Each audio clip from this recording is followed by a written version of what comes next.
Hey, it's Detachment. This is, well, the second half of the Basque Paganism series. Last episode I managed to restore the religion with the warmongering trait. So now we have like our own pope, uh, who is, who can declare holy wars. And well, since I'm the only country in the world that has this religion, I will be the only participant. But it will also motivate my allies to help me um, in any religious war that might get started by our female pope.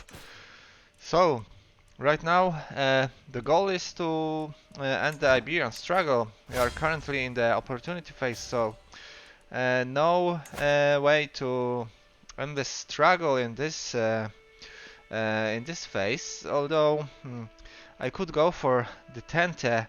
All independent involved rulers have an alliance with you. Yeah, good luck with that. Uh, Dominance, not really. I already done that. Compromise phase, maybe. Um, Mod, no wars between involved but independent rulers. I'll 16 opinion of you, or our target of strong hook. No other independent involved rulers are king or emperor rank, so we have to get stronger. More than 25% of Iberia regions hurt by interloper on uninvolved rulers. This is one of the following completely control one of the main cities. So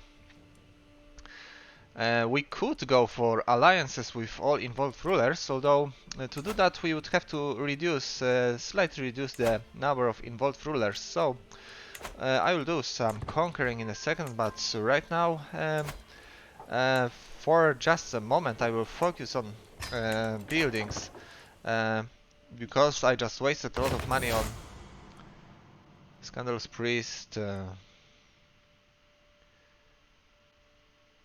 Yeah, okay. Um, I just lost a lot of money on um, mercenaries, and I would like to recover at least some of that money and get use of that architect trade before my guy dies. So yeah, I'll build some stuff, and then uh, also it would be nice to do some advancements in technology, because yeah, we just entered early medieval, but I still need mostly two uh, innovations from the previous era, which is city planning and barracks, to get more buildings. Let's ransom this one, and now wait for a moment, then I will decide which one I want to invade. This one looks pretty good as a target, but I need slightly more prestige. So I can commission an epic, although it will cost. Yeah, let's spend some money. I can go into debt slightly. Should focus on prestige, on renown. Yeah, I will focus on renown, and this will grant me an artifact. Also, I'm expected to have grandeur or of at least 2, but I'm below that level, so I will take this one to increase my prestige, and this one should yeah, completed inspiration quality has a good chance of improvement, so I'll also take this one, and it should push me to more than level 2. On completion, you will receive a family epic book artifact which improves vassal opinion. Yeah, I'll take that one, which increases my vassal opinion, because Sheikh Henrik gets press claim of Malikat no Navarra, and who is he anyway? He's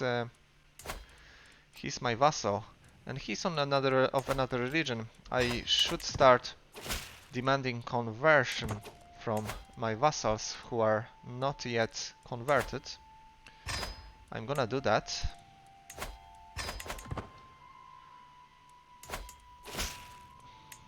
Yeah, they are not likely to accept. This one is already a pagan like me. So is this one. Let's convert whoever we can, but most of them do not want to be converted. An epic question of time. More money to spend. So this is how my buildings are going, right? I spent on family epic, but you gain learning lifestyle. On completion you will receive a family epic book which improves personal scheme success chance. It's not that important to have personal scheme success chance.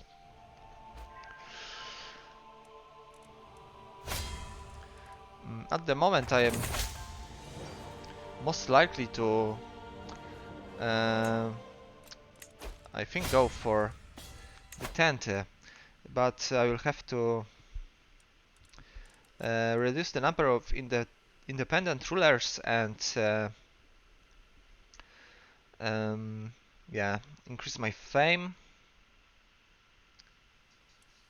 Yeah, just reduce the number of independent rulers and have an alliance with whoever is left.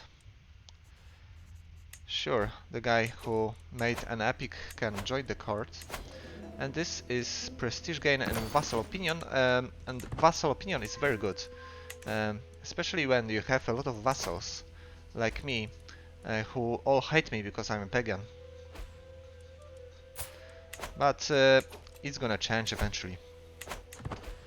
I just converted and it needs time.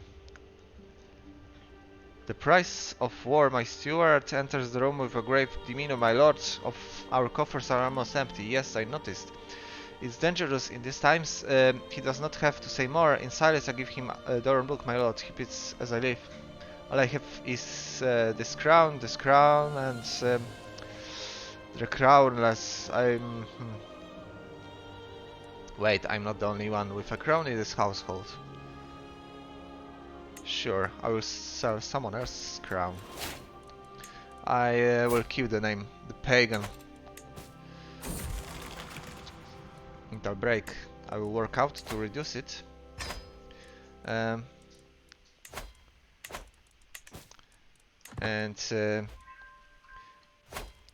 challenge for another artifact.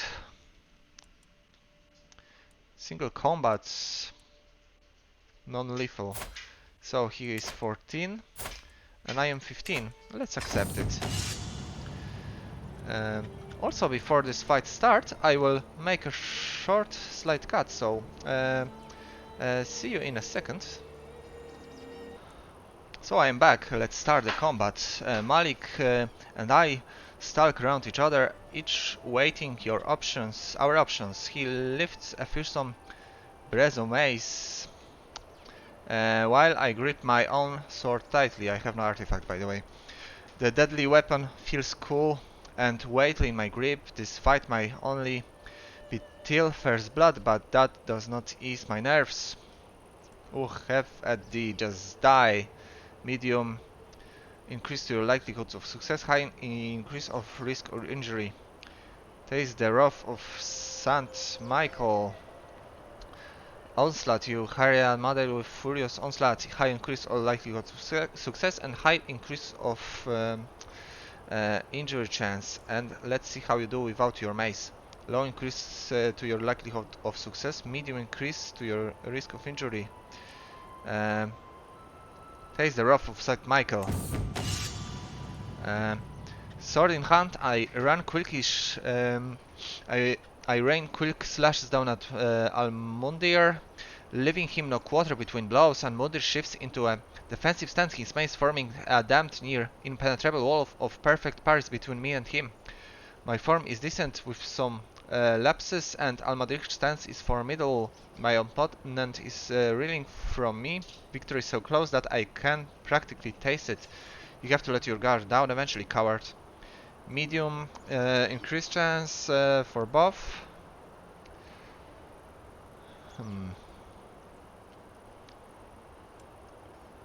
Very high risk of likelihood of success. Very high risk of increase of injury. A blow from my sword and kick to the gut. It also decreases my stress because I am brave.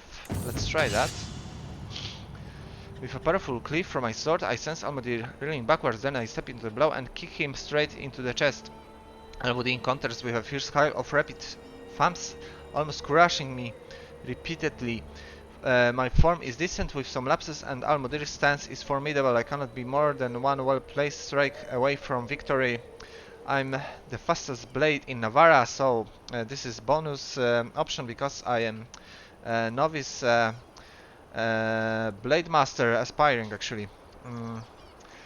Blade Dance, a series of flash expert moves, ensure your dwelling prowess will be talked about for years, and it increases my prestige slightly. High increase of your likelihood of success, low increase to risk of injury. So I will do that. In battle, I'm an artist. Every strike is a brush stroke, every fallen foe or gout of blood a splash of paint. As I brandish my sword, switching seamlessly between flourish and strike, I paint a picture of agony across my foe. No waiting, scum, screams my opponent, failing his mace furiously around and near me. My form is good, with only small errors, and Almadir's stance is passable. I cannot be more than one well-placed strike away from victory. Strong with spear in hand, scum. High risk, high increase in chance of success, very high risk of injury. Have to let your guard down eventually, coward. Medium, medium. Medium increase to your likelihood of success. I will show you how I heft a sword. Confident attack. Low increase to risk of injury. Let's do that. And I am victorious. Confidence lends competence, as they say. And my strikes prove that Almandir tries to change the arc of his next swing mid-blow, clearly hoping to take me by surprise, but I'm able to get in a solid parry that sends him reeling. Rather than following up with a riposte, I drive my knee to Almadir's belly, doubling him over as the air is forced from his lungs. This presents me with the back of my foe's head, and I couple my gut shot with a vicious elbow to the back of the head. Almadir clamps into the rocks. I'm almost surprised he's able to choke out a yell without vomiting. I'm victorious. So, we keep the artifact. Lost their personal claim on the artifact, yeah, the one that I, by the way, got by sieging this settlement. Yeah, let this guy into the courts. And how about we start another war with the prestige I just gained? Struggle clash against this guy should give me all of this land, so I'm gonna do that. I'm gonna raise all of my men in the north, and the ones that have siege equipment are going to go to his capital, and the other group will try to catch his army while it's moving. Let's see if I will be able to. It doesn't matter if they defend in the mountains because I have an advantage of numbers and yeah, mostly numbers. And light cavalry doesn't counter my heavy infantry, so this battle is lost for him. And I will move the army to siege one of the castles here in the eastern side. These guys should be finished pretty soon, and with the capital in my hands it will increase the victory points by a lot. Also, there is a chance of capturing his family members or even himself. So if I capture him, I will win the war instantly. Yeah, this one is over, 56 progress points. And his army is moving again, so actually this one can try to catch him again, while the other one goes straight for a siege. Yeah, they're done. Got him again, and it looks like no, he's not leading himself. Sway pushing luck. Let's see. Yeah, I won that roll. A nose for profit. While out on a leisurely stroll, at the cry of particular merchant stands out from the regular hustle and bustle of the streets. Greetings, my lord. I have an exquisite assortment of wares. If my lord has the coin. The merchant's stall is positively brimming with baubles and haberdasheries. As a skilled purveyor of fine goods, a couple of trinkets catch my eye in the overflow of knickknacks. I feel lucky, so 45% of losing 30 gold and gaining experience. The detail of this bubble intrigues me. I feel lucky. Yeah, I won that roll, and I didn't have to pay him anything. Let's see the artifact though. Lucky Basque coin, stewardship, experience. That's good. And I think I could get another building, right? Let's get barracks this time. Also, I'm about to get a war declaration from my vassals, so let's finish this little war quickly and then proceed. Questionable connotation. Walking between audiences, I may overhear my wise court physician discussing her latest flights of fancy. It is supposedly the strongest potion in existence and comes only from the farthest reaches of the world, or so say the merchants and alchemists I have spoken to. She pulls out a vial of pale yellow liquid, swirling it beneath my courteous curly noses. They say it grants vigor and long life, and is favored by those who are going into battle, but only the strongest can handle its power. Strongest potion, you say, give it here, so 1% of death chance. Strong potion for 5 years with 25% chance, medium health boost, or feeling unwell with 72% chance. Only Mari can grant us strength. It will cost me 200 prestige. I lose. I gain stress because I am ambitious. Let's try this potion. Guess I'll die. Yeah, feeling unwell, but I am not dead yet. My health is fine. So, men at arms maintenance per dread is 0.5 percent decrease in men at arms maintenance per my dread, and my dread is currently 0 anyway, so at this moment it is not reducing it at all, but I can gain some dread by, for example, executing some of my prisoners. If I execute this one, I will not be considered a tyrant, but I will, yeah, I will gain dread. Let's see this one.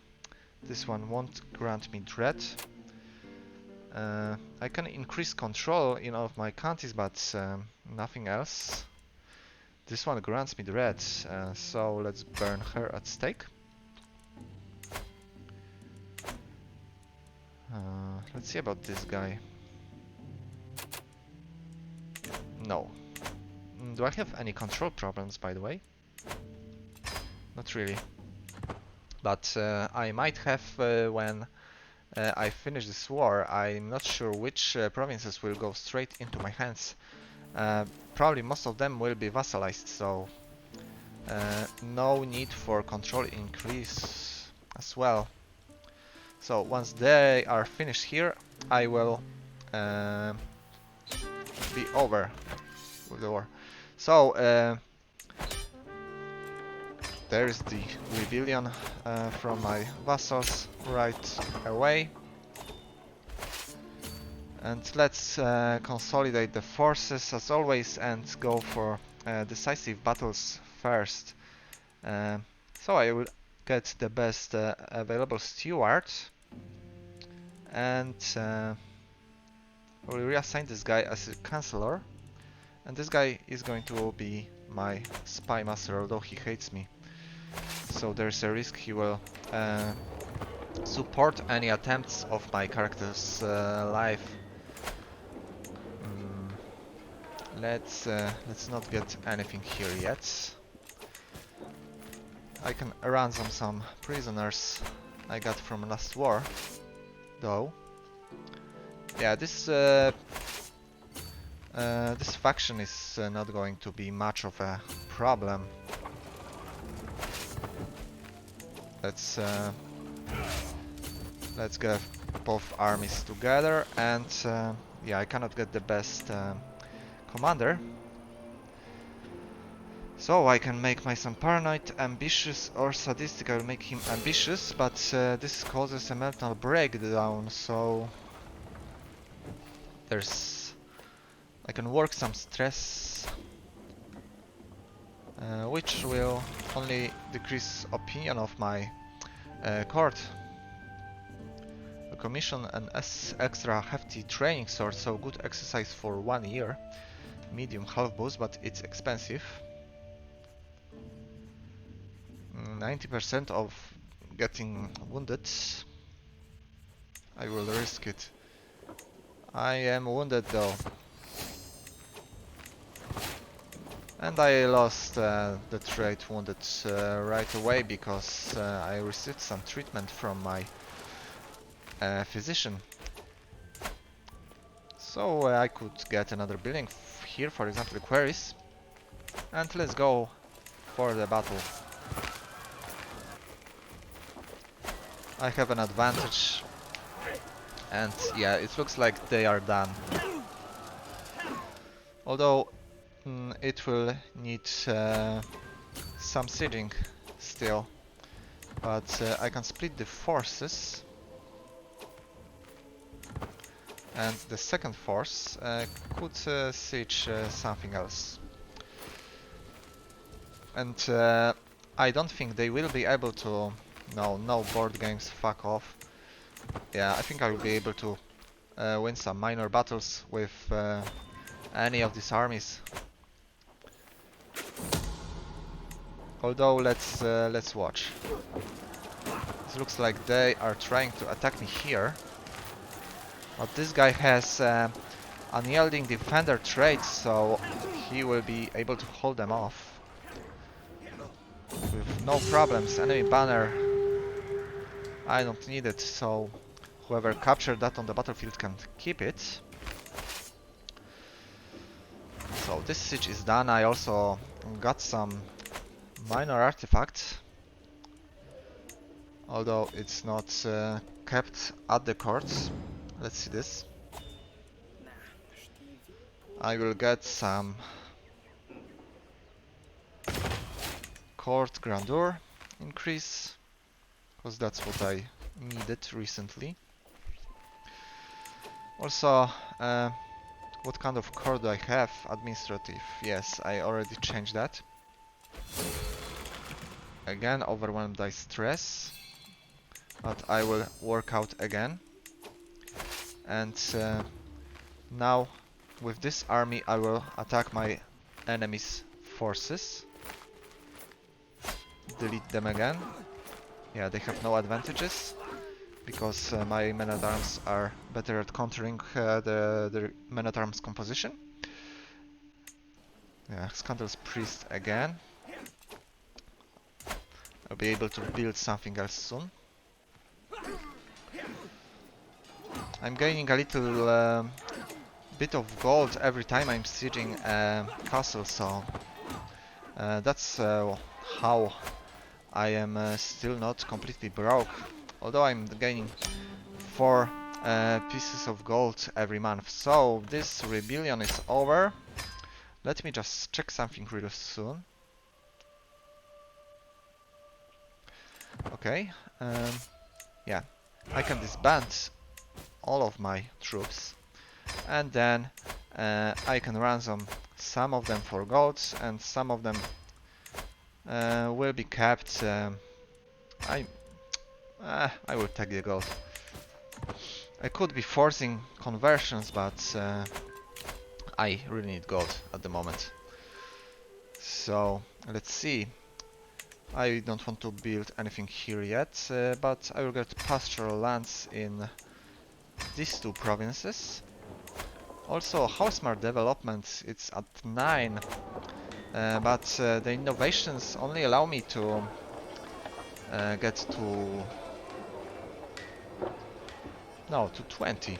So I might be increasing the development actually in my capital. Let's do that. Development is very helpful. I don't want my son to be craven. He's either lazy or arbitrary. This is the least bad of all of them, I think. What's the lazy? Yeah, the lazy sucks. Craven. It's pretty bad. Yeah, I will make him arbitrary, but this is increasing my stress. Call to war from one of my allies. Yeah, I will take that, but as always, I will wait for now. And let's ransom the last of them. And by the way, I think claim to the throne from whom?